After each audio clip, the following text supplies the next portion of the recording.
Hello, welcome to Actual Spinster. My name is Anna Marie.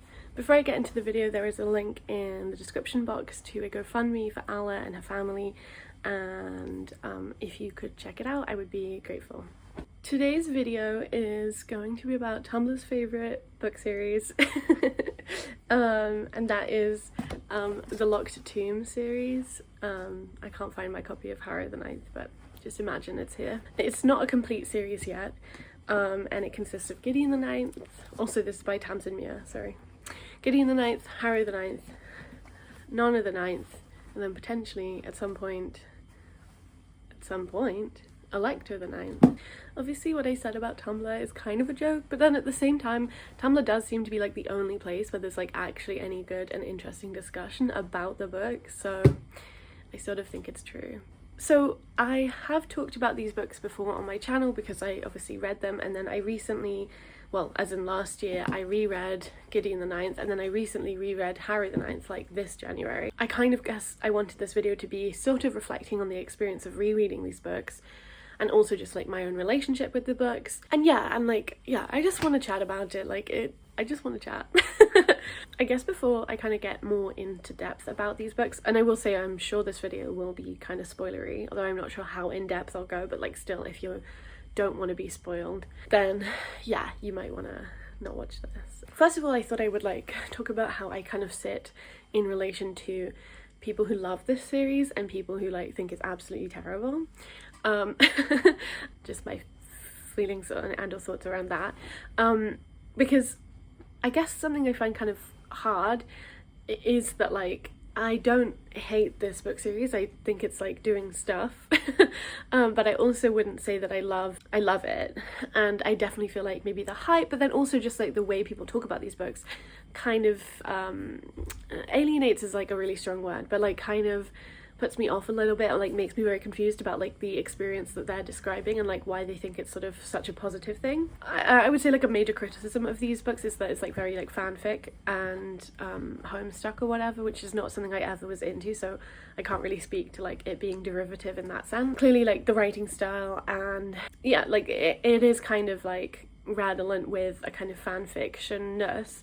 But I also don't think that that's necessarily fair to like completely criticize it and like say that it means it's absolutely nothing, both in the sense that I do think that fan fiction has some value even if like it's not always good, you know, as like a creative practice and a way of being in community with people who love something, but also as a kind of like framework of writing. I think it's like sometimes being purposefully drawn on in the books, and I feel like that doesn't necessarily get thought about at all. Like I think that especially it becomes clear in Harry the Ninth, like Tamsyn Muir is quite interested in like ways of writing and how different ways of writing contribute to different like relationships and contexts and scenarios. I was going to talk about this later, but I guess I'll just talk about it now, because I do feel like maybe the place where it's the most obvious in terms of sort of like a fan fiction type writing style is actually through the dialogue specifically, especially in terms of like the humor and then the like sort of irreverence with which characters speak to each other. I do also think that like Gideon the Ninth is quite a different book from the other two, and I think that some of the stuff that like was pretty annoying in Gideon gets less and less as the series goes on, although it is still a little bit present. But specifically in this book there's so many references to memes, which is not something I particularly enjoyed. I wouldn't say like I hated it, but I just like I'm not really that interested. So for me that was something that like lessened my enjoyment for sure. I guess like one thing that I do find frustrating about people who sort of say that it's like doing nothing or like it's like completely worthless and irredeemable and just like really bad is that like I want pieces of art to be like trying to do something, and that doesn't mean I always think that they're going to be, or I even want them to be successful, because I want people to feel free to experiment and play and like make big bold choices that maybe don't come off completely well but like are still trying to do something. And I guess that's also why I feel a bit frustrated when people just kind of like with the general sort of discussion about like writing style. I think it's obviously completely fine to say like a personal thing of like this writing style really didn't work for me, but I also think it's good to think about like the fact that books are made purposefully by people, and sometimes people make choices about how they write as a part of the book. Like for example, if you read The Remains of the Day by Kazuo Ishiguro and then you were like, oh, it was so boringly written, it's like, yeah, that's the fucking point.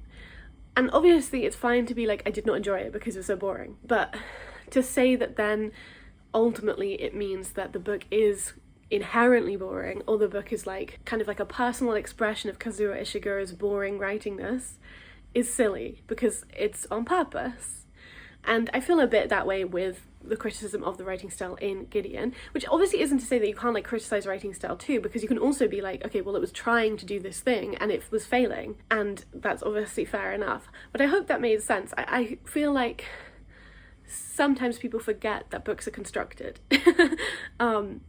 And obviously some books are very thoughtless about the ways that they employ novelistic convention and like literary devices, but like I hope people don't treat all books like that, because some books are put together with such care and thought. And I think as the series goes on, there's like an intricacy which really shows you that yes, it has been very thought through. Again, even if you don't like it or you think there are gaps, which like for sure, yeah, it's like, yeah, I don't know, in defense of trying stuff and failing, I guess. I saw the TV Glow, like the film, last night, and I kind of feel a similar way in the fact that like I'm glad that it was trying to do something, even though I did not really enjoy it ultimately. And I think also like when something's trying to do something, it can also be trying to like a viewer or reader or whatever. And again, like I think I'm pro that. I want pieces of art to be like affecting us and making us feel some kind of way. I guess that was kind of an aside. Before I like get again like actually into like talking about the books and stuff, I do want to keep talking, I guess, about more of the like discussion around it.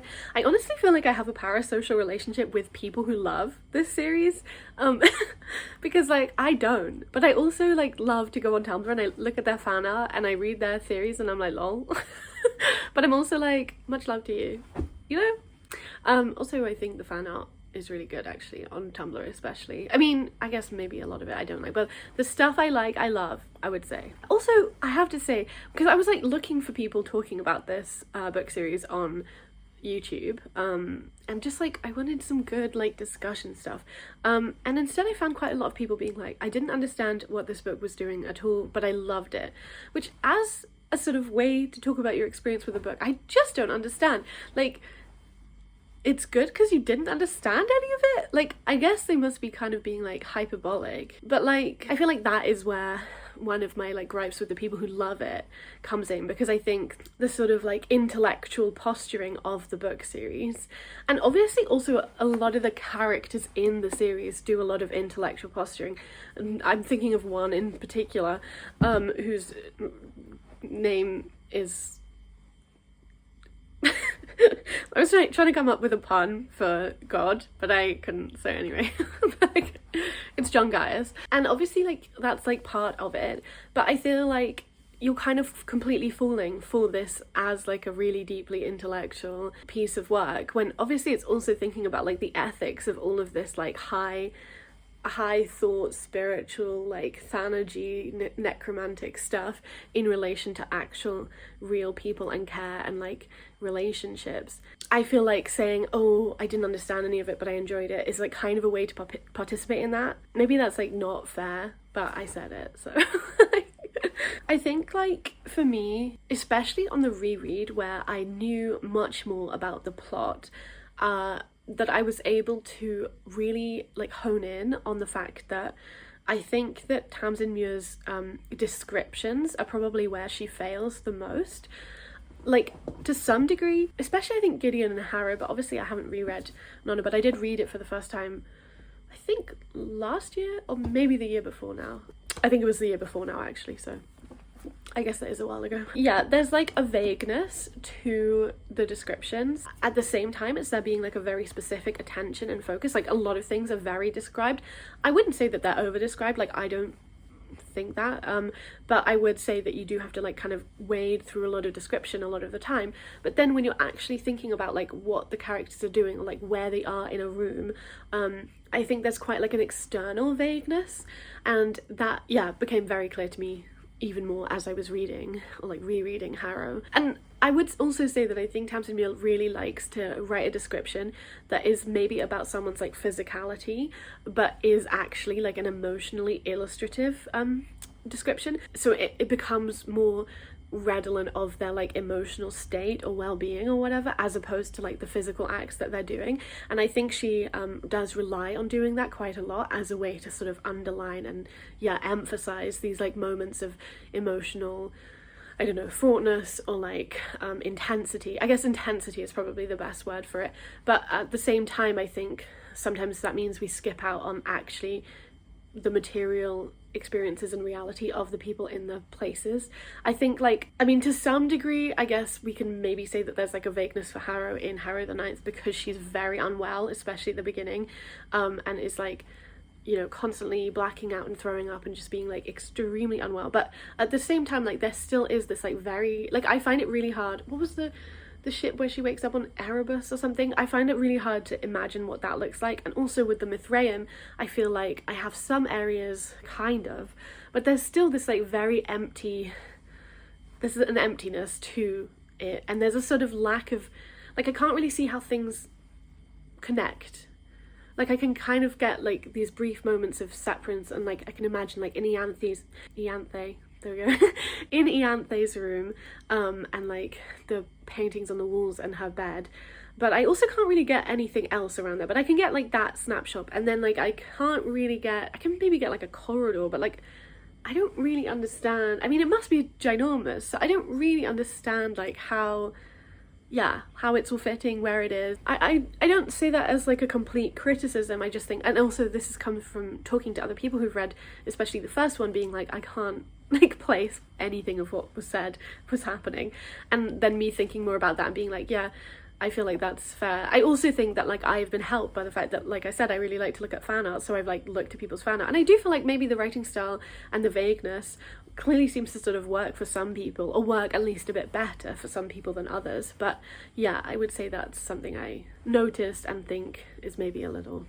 bad. I do feel like you can kind of tell like Tamsyn Muir's progression through these novels, and I think that's fine. Like it's nice, you know, that like to see people progress in their like writing skill. I think another kind of criticism I have of these books is that they do the same thing over and over again. Like in Gideon doesn't really know what she's doing or what's going on at Canaan House, and I mean like nobody really does that, obviously trying to figure out, that's part of the book's plot and stuff, but obviously you as a reader also don't know, and there's all of this like sort of social tension and like the relationships and all of the stuff with the houses. I mean, in this book I would say also there's probably too many people, because it is really hard to actually keep track of them all, which again is something that like I think having read more and then returning really helped, because I had more of an awareness. But then even so, on the second read of this, I still kind of struggled with the book's descriptions. Like if I forgot what I knew further on, if I was just focusing on what the book was giving me at that time, like it's still a bit of a mess, and I just think there are just too many people and too many characters. But that was like not the point. The point is, so we have Gideon, confusion, slow dawning of understanding, and then it ends with some kind of big climax that sort of also could be a bit confusing too, but like not majorly, but you know. Then we have Harrow the Ninth, which starts with absolute confusion for Harrow and for us again. Like we don't really understand, and there's a lot of stuff that's very confusing about the novel. And that one, obviously some of it is like more purposeful, but I think that the plot structure is still kind of the same, and clearly Tamsyn Muir really likes the idea that she's like confusing her readers. I find that a bit like annoying and frustrating after a while, because it just feels a bit like lazy repeating the same sort of plot device in order to have that effect. So but that is Harrow. Starts with confusion, gets slightly less confusing, gets more confusing, gets less confusing, and then the ending is like, we don't know where we are or who we are. Interesting.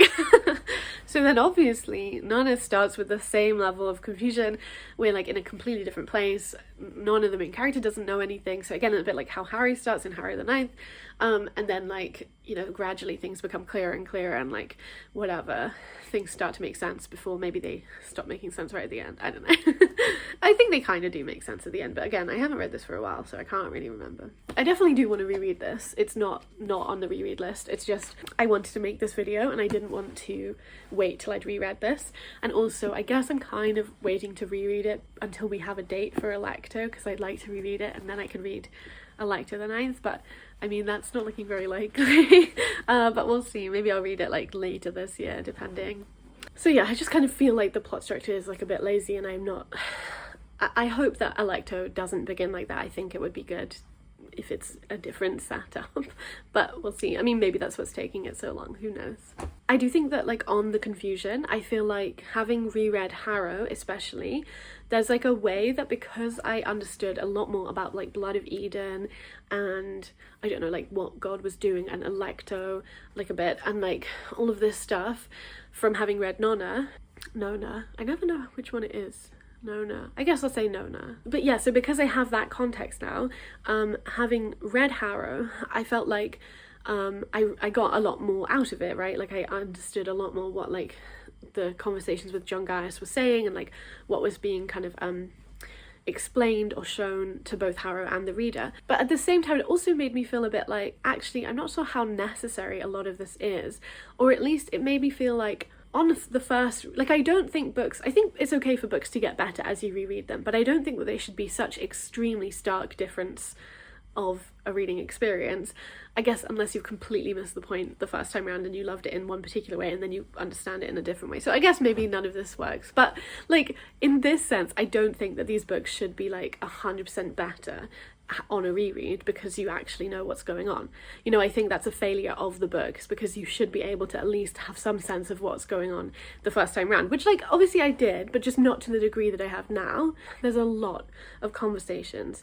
I mean, Tamsyn really likes John Gaius to have a monologue. Obviously way more in Nona. I just decided to say it differently, didn't I?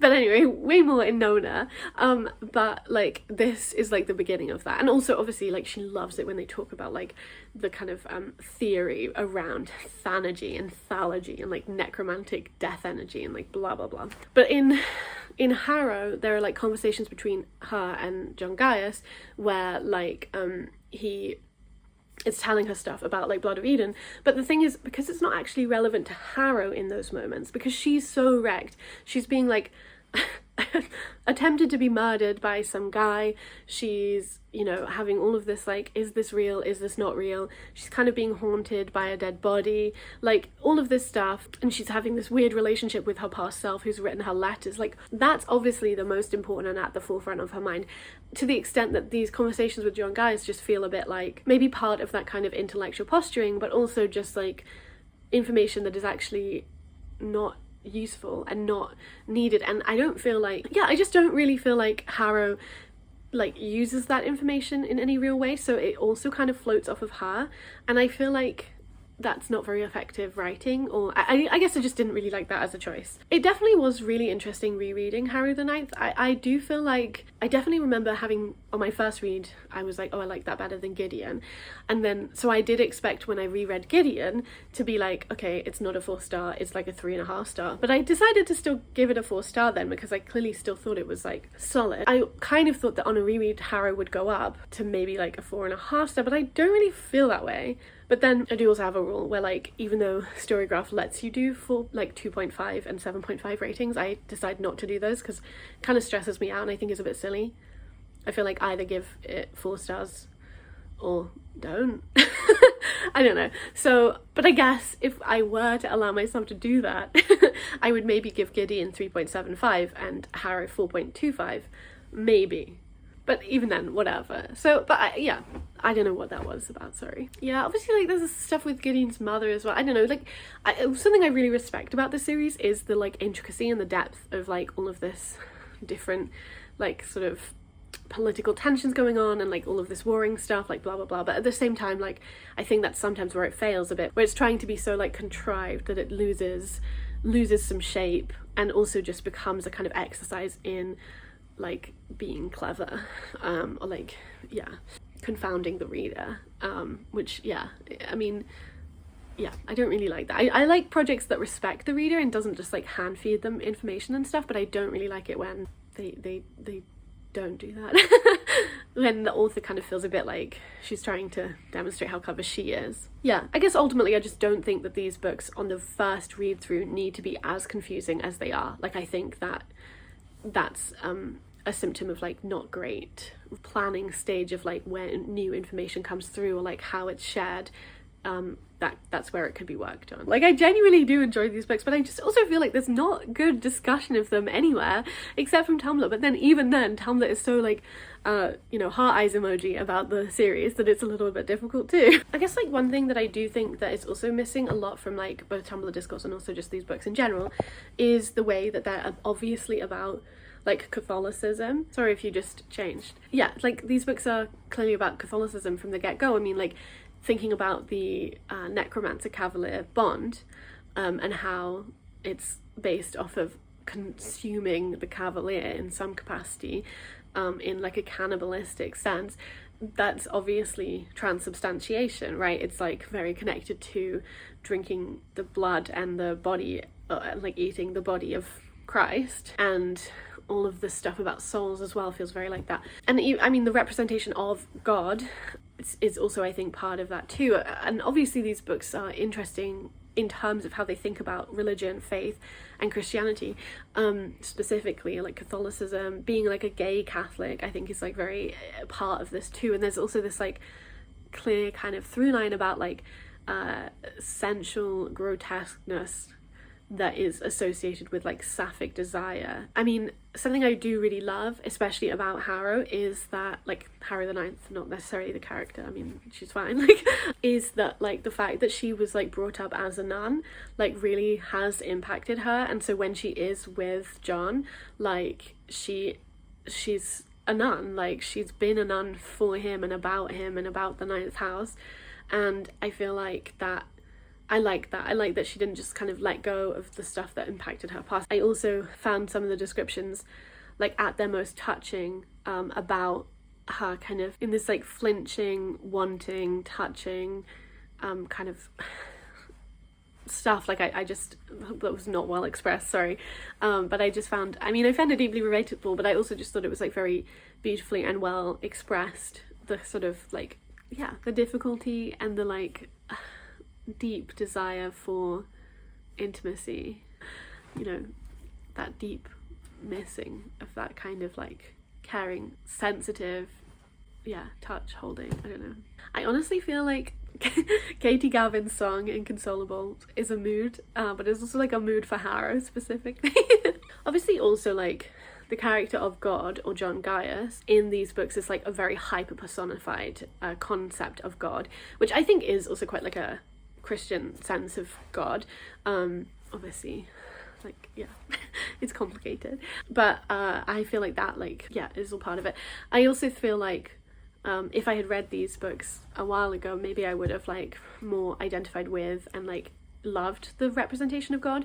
I definitely don't, and I don't like him at all. And I also feel like this is not how I would ever imagine a God to be. I don't think Tamsyn Muir thinks that this is what God is. But at the same time, I do feel like the book is really interested in like power and authoritarianism and colonization. I mean, I think it comes out more in Nona when we get an area that is not ninth house, and we see the kind of like ways people are living and what they're fighting against, and the anti-necromancy movement stuff, but like Blood of Eden specifically, but also just like other stuff. But obviously I think like the series kind of begs the question, like, if a being has absolute power, is that not a dictatorship? I think Tamsyn Muir probably does believe in God, and I believe in God too, but like these are good questions to ask. I mean, especially if you think that dictatorships and like fascism and colonization and people and institutions and whatever having power over each other is a negative thing, I think it's good questions to ask about your kind of religious practice too. I don't think that these things are completely separate, and I think that it comes out much more, like I said, in the later book. But also in Harrow it's clear as well. I mean, like the negligence with which John treats Harrow is also quite difficult, like considering, you know, Gideon the First is like constantly, oh wait, that's not what he's called. No, that is what he's called, yeah, sorry. The fact that he's constantly trying to kill Harrow, and like God just still kind of like lets it happen, even though like that's fucking awful.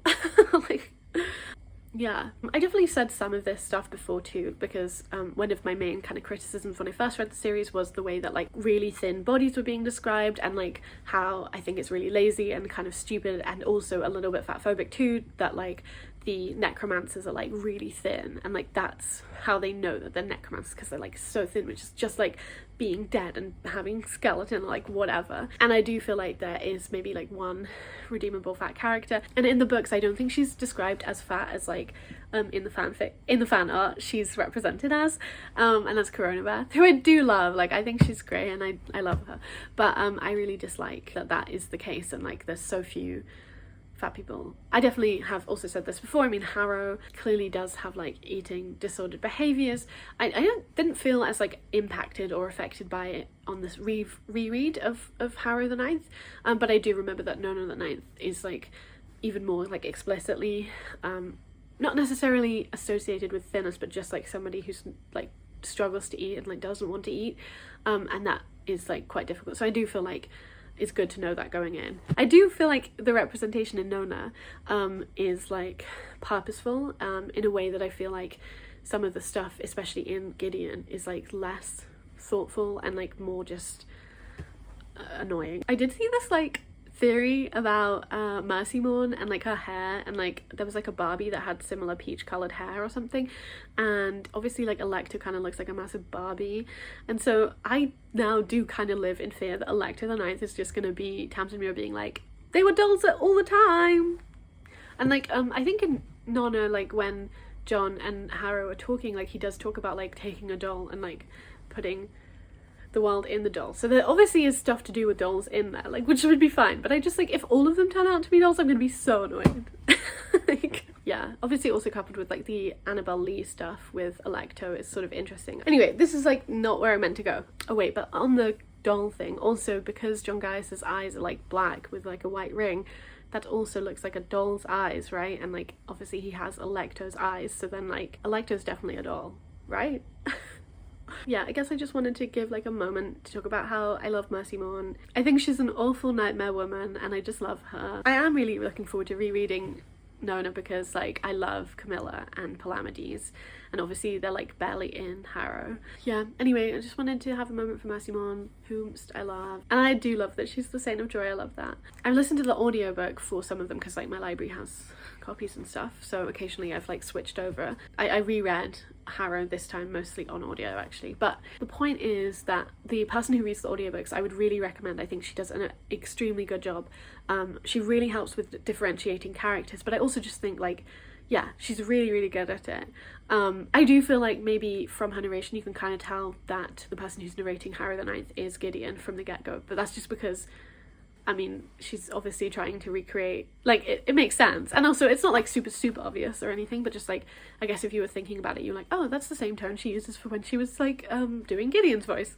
The one thing I would say that I think is bad for the audiobook narration is she pronounces Augustine as Augustine. Obviously, it's written Augustine with an E, but so is St. Augustine, like the person who's obviously the reference of the name is a reference to. But yeah, so it's hard to get that out of my head having listened to her say that, because I know that in the like pronunciation guides that Tamsyn Muir has offered, that's not how she writes the pronunciation for him, the Saint of Duty. Yeah, I mean, I'm really looking forward to rereading Nona as well, because I do just think I'm gonna like understand even more of it. Like, I do want to underline that, like, I'm not saying that I had the first experience of reading these books where I didn't understand anything, but there was a lot that was, like, a bit tough to understand and also just, like, hard to hold on to because I didn't have, like, an image of a person, or I just, like, struggled to understand how they were, like, part of a group or something. But I also wanted to keep reading, so I, like, let that wash over me, which I think sometimes is like a good practice, especially with sci-fi and fantasy to a lesser degree, fiction, because I feel like often you're given a lot of like information and you do just have to like kind of roll with it a bit until it starts to really make sense and form like a cohesive picture. It actually is very like vividly in my mind. I do feel like Nona the Ninth is probably my favourite of the three, but I could be wrong. But I think it is. I think it's like more also like a testament to like love in a way that I really like than the others, and yeah. I think the final thing I wanted to say is I actually also read a really sweet and interesting article about the figure of the like butch paladin and butch sacrifice in these novels. I don't mean, sorry, not just in the Locked Tomb. It's focused on Gideon the Ninth and also the traitor Baru Cormorant or something, which from the article did not sound good to me, but that's fine. And it's written by C.L. Clarke, who's written The Unbroken, who is butch and whose character in The Unbroken is butch, as far as I understand. And yeah, the like article is just about the figure of the butch paladin and like why butch sacrifice is sort of sometimes like normalized into this position and what that maybe means about like forgiveness or consequences for like the gender transgression of being butch. And I think it's like really I think it's nice, and I would definitely recommend reading it. And I do really want to read The Unbroken because I'm really interested to see how the butch paladin is treated in that novel, considering what the author wrote about these others. Yeah, I definitely recommend reading it. I feel like I did a really bad job summarizing it there. I've been talking for 45 minutes, so I've got to go switch my laundry back on. Yeah, I think that's everything I had to say. Like, I would really love to hear your thoughts.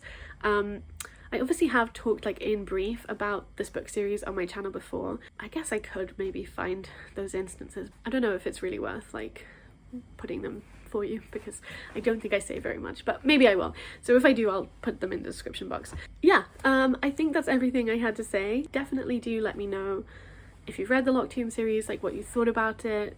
I guess this wasn't like super spoilery, but it was also kind of like still spoilery, so you know, I'm fine with my spoiler warning. Yeah, I hope you're having a good day when you're watching this, and I will talk to you when I next talk to you. Bye!